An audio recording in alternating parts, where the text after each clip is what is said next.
ओम नारायणं नमस्कृत्यं नरो चैव नरोत्तमः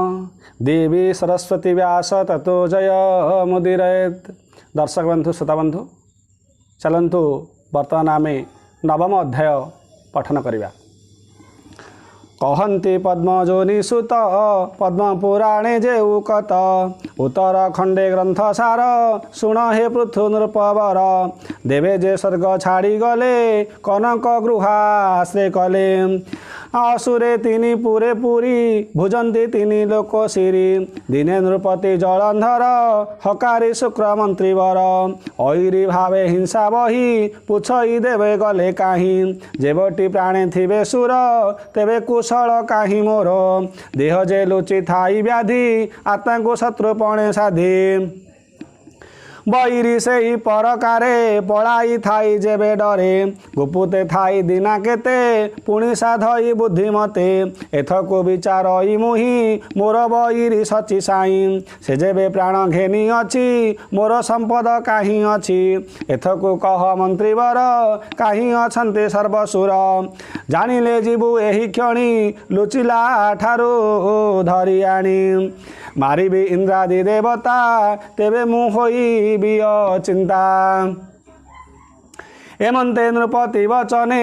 कहन्ति भृगंकनंदने शुण राजन विहिवसे सकल देवे तोर त्रासे कनकगिरी गह्वर रे लुचि पाषाण ढांकी द्वारे गुपुते रही सर्वे पुणी कि उपाय करिवे तांको उपाय सिद्धि नहु रईले धरी आणतहु हेमंत मंत्री मुखु शुणी से जलंधर वीरमणि असुर बल कुओ नाई बोलई जाओ बेग हो कनक गृही क्रोट राज निर्बंधे जगी थाओ आज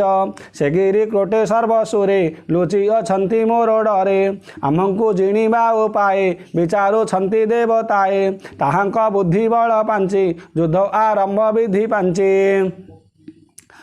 आम्भे मारिबा तांको धरी उपाड़ी गिरी आदि करी समुद्रे पकाइबा आनी सकल सुर शिर हाणी एथकु आगे तुम्भे जाओ आजक गिरी जगी थाओ मते आ बेल आजि दिन प्रभाते करिबी गमन एमंत बोली थाट पेशी नृपति अंतपुरे पशी सारिले स्नान भोजन निशारे पलंके शयन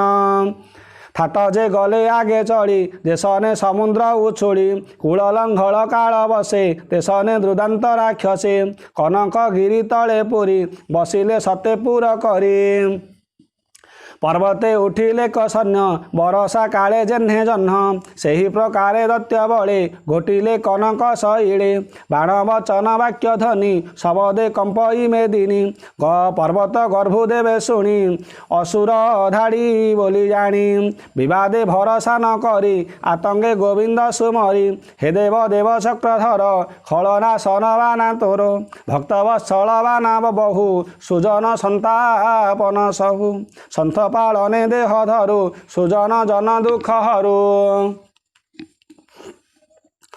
मत्स्य कश्यप काल रूपी नम नृसिंह विश्वव्यापी नम वामन द्विजवर शंख सागर चक्रधर गदा सहिते भुजचारी दुष्ट दानव दर्पहारी अवनि भारा करुनाश तते सुंदर पीतवास कौस्तुभ मणि हृदय साजे नम देवादि देव राजे गरुड़ ध्वज लक्ष्मीकांत अनंत शयन अच्युत्य अखिल जल आत्मा रूपी आकाश जलस्थल व्यापी सकल हृदय पद्मे थाऊ भाव अभावे गति हेउ एणु तो नाम अंतर्जामी आंभ आतंग फेड़ स्वामी तू आंभ प्रभु पद्ममुख घोर दानव दंडु रख हेमंत बोली देव लोके स्मृति करंती गुरु शोके देवंक आतंक वारता जानिले जगत करता उपेक्षी अनंत शयन सनिधे राइले शूर्पण अपूर्व रूप होई हरि गरुड़ कंधे विजे करी लक्ष्मी की चाही चक्रपाणी बोलंती शुण कमलिनी सिंधु नंदन जलंधर से दुष्ट सानुज तुम्भर संगेता घेनी दैत्य बल जिणिला 10 दिगपाल कारेणी हेला तीनी पुरे देव पलाई तार डरे लुचिले गहन कानने एतके शांति नाही मने देवंको निबारी बाढ़ाले एमंत भावी दत्य बळे कनकगिरी बेड़ी देव आतंगे मते चिंती से मोर अधीन देवता तांक विपत्ति मते चिंता से साधु जने हिंसा करी से निश्चय मोहर बईरी एबे मु देवतांक छड़े मारिबी जलंधर हेड़े एमंत प्रभु वाक्य शुणी कहती सागर दुर्लणी भूप्रभु त्रैलोक्यर नाहा श्रीमुखे आज्ञा देवे जाहा से वाक्य शुणते मु कने संशय घेनु अछि मने से जलंधर महावीर ईश्वर अंशे अवतार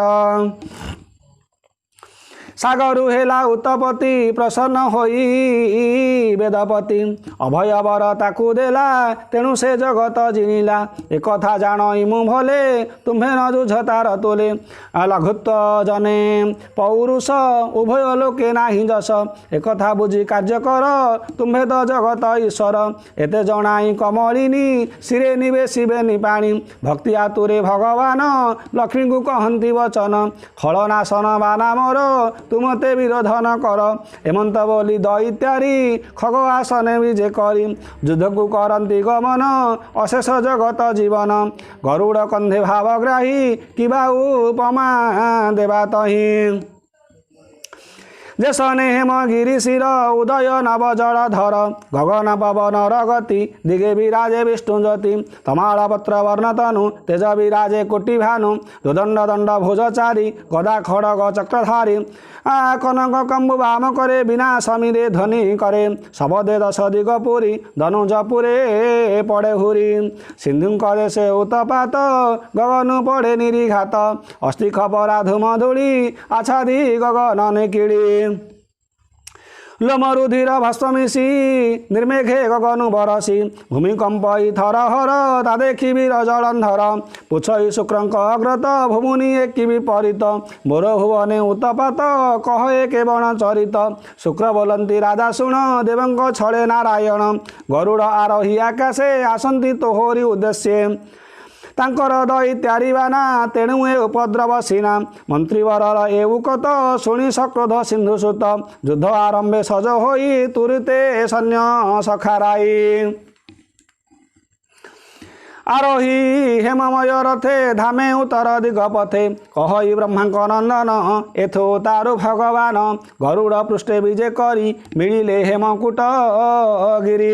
दत्तजय जलंधर बोले देवंकु बंदी करिथिले गोविंद आगमन काले भये भाजिले दैत्य बळे बहुत तृण ठूल होई देशन एक ठावे थाई सेजन्य उड़ंती पवने असुर गोविंद दर्शने भाजिले सही मति होई एमंते जलंधर जाई सैन्य को रही आवरी तत्व देखी दैत्यारी देवंक छड़े कूपमूर्ति से कथा जानी खगवती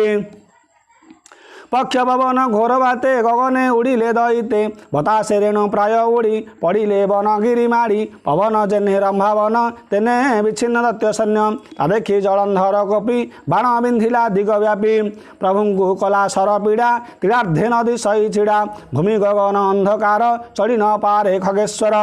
चकित होई सर काढ़े बेलकु बेल सर पड़े ता देखी प्रभु चक्रपाणी असुर सर पथु हाणी दिग दिशिला शोभा कर गर्जी गमई खगेश्वर गरुड़ स्कंदे जगज्योति देवंग छड़े गुरमूर्ति गदा बुलाई कूपमने पिटिला असुर अभिमाने प्रहारे रथ गला भाजी असुर हृदय शस्त्रबाजी जगन्नाथंक करु झड़ी भूमि उपरे गदा पड़ी देखी असुर महाबली गदा घेनिला करे तोड़ी पिटिला खगेश्वर मुंडे जेने कुड़ीस गिरी खंडे तेने शोभिला घड़ घड़ी श्रीपण मूर्छा जाई पड़ी ता देखी जगत ईश्वर शंख छुआई तार शिर नृत्य को देले जीवदान बोइले जाओ निज स्थान आज्ञा रे गला खगपति एथि उथारे युद्ध रीति खड़ग धरे विष्णु करे प्रहार कले जलंधरे सत्य बंचाई माया पथे विष्णु को प्रहारिला मुथे मुथ विघाते जगन्नाथ धैले दानवर हाथ असुर अस्त्र अपसरी विष्णु वाम करे धरी देखी प्रभु ब्रह्म राशि तेजिले शंख चक्र आसी हत आयुध होई हरि दत्य को चारि भुजे धरी दत्य धरिला बेनी करे माल बिंधाणी युद्ध परे पुणी उभय मने छाड़ी निर्बंधे बुझे भिड़ा भिड़ी पड़ी गड़ती भूमि भागे जेने समरे बेनिनाशे सिंह साद्रुल प्राय मिशी जुझंती अंगे अंग मिशी पुणी छाड़ीण पुणी धरी मुंड को मुंड मरा मरी दीर्घात प्राय सुवेधनी अग्नि उछोले तेज घेनी पट संजोग प्राय जड़े लिभि पड़ई अंग झाड़े पादे मर्दित महिस्तरी क्षण क्षण के उड़े धूड़े दानव तुले दैत्यारी देवंक छड़े युद्ध करी से जलंधर महाबली मूर्ख स्वभावे करे करी जार महिमा अप्रमित तार संगते सिंधु सुत युद्ध आरंभे मालबंधे सुमरी मुथे मुथे सन्धे अलप अपसरी रही मारंती मर्मस्थान चाही भुजकु भुज छन्नी धरी चरणे चरण भारी घड़ी पड़ती महिलोटी हृदकु हृद पिटा पिटी के छाड़ी पछकु पड़ाई छड़ाई गगने उड़ाई पुणी मिलती आसी आगे धरी उड़ती शून्य मार्गे आकाश होई मिशामिशी पुणी भूमि रे पड़े आसी मेरु पर्वत प्राय होई शबद पुरी कंपे मही पादे धरणी टलमल पड़ती भांगी शाल शिल ग्रामे पाटणा पुर देश अनेक जीवजंतु नाश रात्र दिवस घोर रण दिन कु दिन युद्ध टाण विश्राम न करती क्षणे काल विकाल प्राय रणे घोर प्रतिज्ञा दीर्घ रड़ी देशने मेघ घड़घड़ी प्रखर निश्वास पवने स्थावरे उड़िले गगने मेरु सहिते टलमल भये कंपिले दिगपाल दत्य सहिते दैतारी बाहु युद्धरे समसरी एमंते केते काल गला केही काहाकु न जिणिला शत शबद पांच गुणे युद्धे करती अनुक्षणे दत्य नहिला जहु क्षय मने भालती देवराय ए दत्य तुले युद्ध कले संसार न रहिब भले अनेक जुग बही जीव असुर रणे न घुंचिब धन्य विधाता वर तोर कमला वाक्य निराधार बारण वाक्य युद्धे आसी दत्य को न पारिला नासे समर कले कार्य नाही दुखित हेब एबे मही रणे घुंचिले हेब लाज एते विचारी देवराज युद्ध उपेक्षी भावग्राही प्रत्येक प्रीतिपणे कही हे जलंधर महावीर तुअटु बांधव आम्भर आम्भे अशेष लोकपति लक्ष्मी आम्भर प्रियवती से जे समुद्र अवतार तु वीर समुद्र कुमर तेणु तु आम्भर साड़क न बुझी बुझी जुधिलु अनेक एथकु नाही आम्भ छल आम्भे जानिलु तुम्भ बल एड़े संतोष आम्भ चित्त बंधुरे पड़िब एमंत दैव जोगे होए कली जे साधु सेता संभारी विवादे नाही किछि लाभ प्रीति जे परम दुर्लभ एकथा तोर मने घेन आम्भे होइलु परसन संतोष जाचु अछुबर जे इच्छा माग जलंधर विष्णु श्री मुखु एहा शुणी असुर मने मने गुणी विचार कला हृद भागे ए मोर शुभंकर जोगे जे प्रभु जगत ईश्वर संतोषे जाचु छंती वर आवर बंधुगण देखी ए जे सफल कर्म देखी एते विचारी जलंधर बोलोई जेबे देवुवर मागई मते आत्महिते तुनाथ सगण सहिते लक्ष्मी सहिते अष्टनिधि जे तोर प्रभु पण विधि सकल घेनी तो संगरे वास करिबु मोर पुरे लक्ष्मी जे मोर भग्नि ज्येष्ठ तुनाथ प्रभु पणे श्रेष्ठ तुमको प्रभु पणे पाई रही जीवी शांत होई असुर मुख प्रिय बाणी शुणी संतोष चक्रपाणी जहा मागिले दत्त वीर हेउ गइले गदाधर पुणी दत्त को प्रिय मते कहंती देवता कहिते बोइले शुण महावीर आम्भे रहिलु तुम्भपुर कमला थिब आम्भ तुले ब्रह्मा सहिते दिगपाळे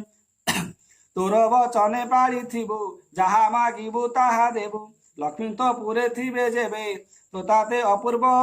किस तेबे एबे तू आम्भ बोल कर देवंक यथा अधिकार संतोषे आदि तांक मूले तुदस रहुर भितळे शुणी संतोष जलंधर देवंकु देला स्वर्गपुर ध्याने चिंतिले ब्रह्म राशि देवे मिलिले पासे आसी तांकर यथा अधिकार देवे पशिले स्वर्गपुर पुणी चिंतिले चक्रपाणी आसी मिलिले कमलिनी तांक सहिते अष्टनिधि सर्वसंपद सुख सिद्धि विष्णु छामुरे उपगत आनंदे जलंधर चित्त भग्नि भिणई घेनि संग निज भुवने गला बेग सिन्धुक देशे परवेश विष्णु निमन्ते दिव्यवास मंडिला अति जत्र करी विजय कले तहि हरि संगते देवी कमलिनी त्रैलोक्य माता ठाकुराणी अष्टनिधिकु घेनि तुले असुर पुरे विजय कले से जलंधर नेत्रे देखी विष्णु को पाई महासुखी देवंकु देला स्वर्गपुर आपे जे मर्त्य नृपवर बलिकी तलपुर देई आवर दत्य गण राई जे जहा अनुरूपे वास सबको देई कला तोष देवंकु कला सबु सुखी प्रजापालई नेत्रे देखी शस्य संपद वसुंधरी दियई मन पूर्ण करी वृक्षे फलंती फुटे फूल सर्वदा नदी बहे जल नित्य सेवंती षड ऋतु सदा आनंद जीव जंतु अकाल मृत्यु रोग शोक खंडिले स्वर्गपुर लोक हेमंत सिंधु राजवला द्वितीय वैकुंठ मर्ते गला विष्णु को निज पुरे रखी प्रभु को बंधु भावे देखी नीति करई पूजा कर्म आता न चिन्हि मति भ्रम देवे जे स्वर्गपुर आसी यक्ष गंधर्व गण ऋषि जलधर को भेटी नीति ता मन जानी खटी थांती न पाई हरि दर्शन तेणु विकल तांक मन निरते विष्णु पादे ध्यान देवे बंचंती सुखे दिन से सुख निवारई जेहू मो मन तांक पादे रहू संसार दुख जीवनाश भणई महादेव दास ए पद्म पुराण चरित उत्तर खंडे जे विदित इत जे कलि ग्रंथ सार सुजने दोष क्षमा कर इति श्री पद्म पुराणे उत्तरखंडे कार्तिक महात्म्ये जलधर संग्रामी नाम नवम अध्याय।